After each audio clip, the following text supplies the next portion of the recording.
ప్రజాపదంలో కర్తం కార్యక్రమంలో భాగంగా Nellore 14 division corporator కర్తం Pratap Reddy కాలువల్లో ఆయిల్ బాల్స్ వేయించారు.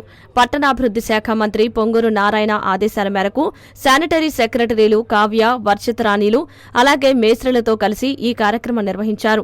14 డివిజన్లోని పద్మావతి నగర్, వేపదరువు ప్రాంతాల్లో నీరు నిల్వ ఉన్న చోట్ల ఆయిల్ బాల్స్ వదిలారు. ఈ సందర్భంగా కర్తం ప్రతాప్ రెడ్డి మాట్లాడుతూ దోమల నివారణకు 15 రోజులకు ఒకసారి ఫాగింగ్ చేయించడం జరుగుతుందన్నారు.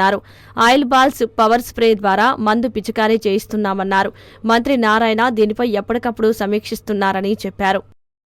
ప్లాట్లలో ఏడైతే ఉన్న నీళ్లు నిలబడ్డాయో అక్కడ ప్లాట్లలో అలాగే కాలువల్లో పద్మావతి నగరు, యాపదరు ప్రాంతాల్లో ఈరోజు ఆయిల్ బాల్స్ వేయడం జరిగింది. ఈరోజు మనం ఇలాంటి దోమల నివారణ కోసం 15 రోజులకు ఒకసారి ఫాగింగ్ చేపిస్తున్నాం. అలాగే ఆయిల్ బాల్ చేస్తున్నాం. అలాగే స్ప్రే కూడా మందు కూడా పిచికారీ చేయించడం జరుగుతుంది. కాబట్టి దోమల నివారణ కోసం ప్రత్యేక శ్రద్ధ మన నారాయణ సార్ గారు తీసుకున్నారు.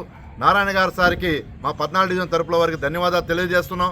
వారి ఆదేశాల మేరకు వారానికి 2 సార్లు ఆయిల్ బాల్స్ కానీ అలాగే పవర్ స్ప్రేతో ద్వారా మందులు దోమల నివారణకి మందు కుట్టించడం కానీ ఇలాంటి కార్యక్రమాలన్నీ కూడా మేము చేయడం జరుగుతుందని కూడా మనవి చేస్తున్నాం.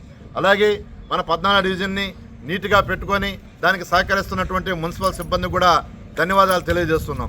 నారాయణ గారు మన నెల్లూరు నగరాన్ని చాలా అభివృద్ధి చేస్తున్నారు. అలాగే ఎన్నో నిధులు తీసుకొచ్చి అండర్ డ్రైనేజీ ద్వారా ఈరోజు భూగర్భ డ్రైనేజ్ ద్వారా ఎక్కడ దోమల నివారణ కోసం కూడా ఆయన కృషి చేస్తున్నారని కూడా మీకు మనవి చేస్తున్నాను.